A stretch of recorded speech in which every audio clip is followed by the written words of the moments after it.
വാഗ്ദത്തം നമ്മുടെ നിക്ഷേപമേ, വാക്കു പറഞ്ഞവൻ മാറുകില്ല.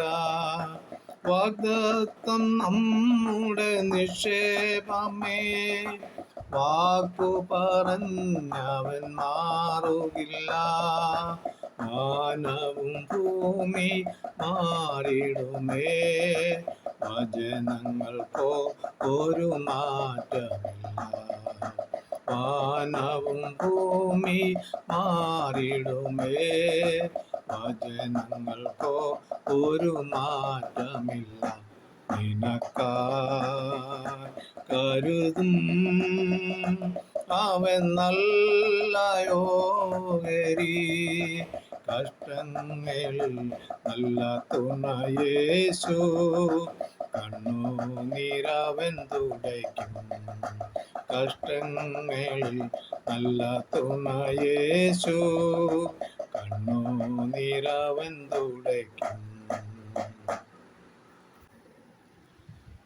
ദൈവത്തിൻ്റെ നാമം മഹത്വപ്പെടുമാറാകട്ടെ. എല്ലാ ശ്രോതാക്കൾക്കും പ്രഭാതവന്ദനം അറിയിക്കുകയാണ്.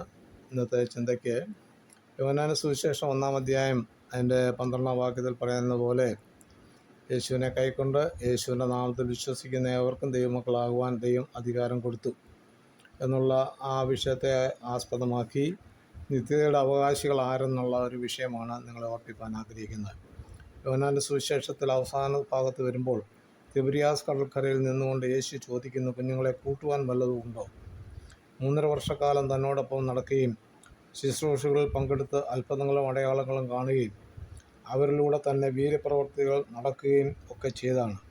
എന്നാൽ യേശുവിൻ്റെ മരണത്തിന് ശേഷം അടുത്ത ചുവട് എങ്ങനെയെന്ന് ചിന്തിച്ചും യഹൂദന്മാരെ പേടിച്ചും കഴിഞ്ഞ ശിശുഗണങ്ങൾ അതിൽ ഒന്നാമനായ പത്രോസിന് ഭവനം പട്ടിണിയാകുമെന്നുള്ള ചിന്ത ഭരിക്കുകയും കൂട്ടു സഹോദരങ്ങളെ കൂട്ടി കടലിൽ വലവീശി മത്സ്യത്തെ പിടിച്ച് അഹോവൃത്തി കഴിക്കാം എന്ന് ചിന്തിച്ചു പോയതാണ് പശ്ചാത്തലം. യേശു അവരെ തേടി ചെന്ന് ചോദിക്കുന്നു, കുഞ്ഞുങ്ങളെ കൂട്ടുവാൻ വല്ലതുമുണ്ടോ? യേശുവിനെ കണ്ടെത്തിയ ഒരുവൻ തൻ്റെ പഴയ വഴിക്ക് പോവുകയോ യേശുവിനെ കൂടാതെയുള്ള പ്രവൃത്തികൾ ചെയ്യുകയോ ചെയ്താൽ അത് വൃഥാവാകും എന്ന് ഈ ചരിത്രം പറയുന്നു. കരുണാസമ്പന്നനായ ദൈവം അവരുടെ മടങ്ങി വരവിന് വേണ്ടി കാത്തിരിക്കുന്നു. പത്രോസിനോട് യേശു ചോദിക്കുന്നു, യോഹന്നാന്റെ മകനായ ശിമോനെ, ഇവരിലധികമായി നീ എന്നെ സ്നേഹിക്കുന്നുവോ? ഉടൻ മറുപടി പത്രോസ് കൊടുക്കുന്നുണ്ട്, ഓ കർത്താവേ, ഞാൻ നിന്നെ സ്നേഹിക്കുന്നു. 3 പ്രാവശ്യം യേശു ചോദ്യം ആവർത്തിക്കുന്നു. ഒടുവിൽ പത്രോസ് പറഞ്ഞ, കർത്താവേ, നീ സകലവും അറിയുന്നു.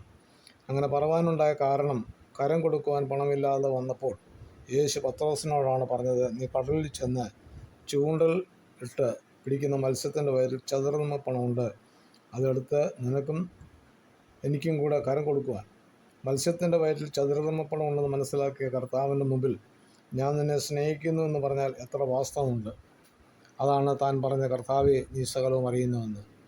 കർത്താവ് അവനെ ദൗത്യം ഏൽപ്പിച്ച് വിടുന്നത് കാണാം.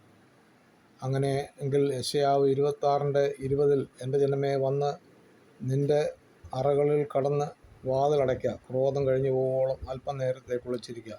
എന്നാൽ ദൈവത്തെ അറിയാത്ത ജാതികളെ അല്ലെങ്കിൽ ഭൂവാസികളെ അവരുടെ അകൃത്യ നിമിത്തം സന്ദർശിച്ച് അവരെ ശിക്ഷ വിധിക്കും. അതാണ് യോഹന്നാന്റെ സുവിശേഷം 1:12 പറഞ്ഞത്. ആദ്യമേ ഓർപ്പിച്ചത്, എൻ്റെ ജനം എന്ന് വിളിക്കുന്നത്, അതായത് യേശുവിനെ കൈക്കൊണ്ട് യേശുവിൻ്റെ നാമത്തിൽ വിശ്വസിക്കുന്ന ഏവർക്കും ദൈവത്തിൻ്റെ ജനം അല്ലെങ്കിൽ ദൈവമക്കളാകുവാൻ ദൈവം അധികാരം കൊടുത്തു. ദൈവിക വിഷയങ്ങളെ കാറ്റിൽ പറത്തിയും ദൈവജനങ്ങളെ പീഡിപ്പിക്കുകയും ചെയ്യുന്നവരെ ഓർത്തുകൊള്ളുക. നിങ്ങളുടെ നിത്യത കെടാത്ത തീയും ചാകാത്ത പുഴുവും നിറഞ്ഞ നരകമായിരിക്കും. എന്നാൽ പീഡനത്തിലൂടെയും കഷ്ടതയിലൂടെയൊക്കെ കടന്നുപോയാലും കർത്താവായ യേശുവിനെ രക്ഷകനും വീണ്ടെടുപ്പുകാരനെന്ന് വിശ്വസിക്കുകയും ദൈവകൽപ്പനകൾ അനുസരിച്ച് ജീവിക്കുകയും ചെയ്യുന്ന ഏവർക്കും നിത്യത അവകാശമായിരിക്കും. ആദ്യ മനുഷ്യനായ ആദാം മൂലം നഷ്ടപ്പെട്ടതെല്ലാം ഒടുക്കത്തെ ആദാമാകുന്ന ക്രിസ്തു മൂലം സകലവും ലഭ്യമാകും. അതാണ് വെളിപ്പാട് പുസ്തകത്തിലൂടെ കർത്താവ് യോഹന്നാന് കാണിച്ചു കൊടുത്ത്, ജയിക്കുന്നവന് ദൈവത്തിൻ്റെ പറുദീസയിലുള്ള ജീവവൃക്ഷത്തിൻ്റെ ഫലം തിന്മാൻ കൊടുക്കും. ജയിക്കുന്നവന് 2-ാം മരണത്താൽ ദോഷം വരികയില്ല. ജയിക്കുന്നവന് മറിഞ്ഞിരിക്കുന്ന മന്ന കൊടുക്കും. ജയിക്കുന്നവന് ജാതികളുടെ മേൽ അധികാരം കൊടുക്കും. ജയിക്കുന്നവന് വെള്ളയുടുപ്പ് ധരിപ്പാൻ കൊടുക്കും. ജയിക്കുന്നവന് ഞാൻ എൻ്റെ ദൈവത്തിൻ്റെ ആലയത്തെ തൂണാക്കും. ജയിക്കുന്നവന് ഞാൻ എന്നോടുകൂടെ എൻ്റെ സിംഹാസനം ഇരിപ്പാൻ വരം നൽകും.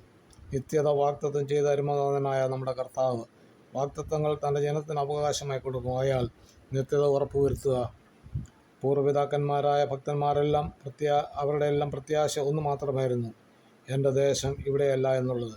ആ നിത്യമായ നഗരത്തിന് വേണ്ടിയുള്ള കാത്തിരിപ്പായിരുന്നു. ഏവർക്ക് എബ്രായ ലേഖനത്തിൽ പ്രത്യാശ ഉളവാക്കുന്ന അനേക കാര്യങ്ങൾ നിത്യതയെക്കുറിച്ച് പറയുന്നുണ്ട്.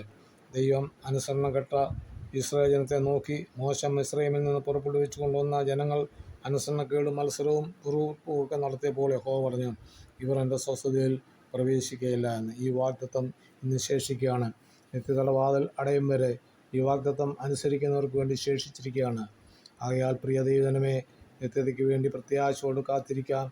ഇതുവരെ ആ നിത്യതയുടെ അവകാശിയായി തീർന്നിട്ടില്ല എങ്കിൽ കർത്താവിനോട് ദൈവത്തിൻ്റെ സന്നിധിയിൽ യേശുവിനെ വിശ്വസിച്ച് അവൻ്റെ രക്തത്താൽ വീണ്ടും പ്രാപിച്ച് നിത്യതയ്ക്ക് വേണ്ടി ഏൽപ്പിച്ചു കൊടുക്കാം. ദൈവമായ കർത്താവ് ഈ വചനങ്ങളാൽ അവരെയും അനുഗ്രഹിക്കുന്നു. തിരുവചന ഭാഗം തുടർന്ന് ലഭിക്കുവാൻ ഈ വീഡിയോ ലൈക്ക് ചെയ്യുക, ഷെയർ ചെയ്യുക, സബ്സ്ക്രൈബ് ചെയ്ത് സപ്പോർട്ട് ചെയ്യുക. അടുത്ത വീഡിയോയുമായി നമുക്ക് വീണ്ടും കാണാം.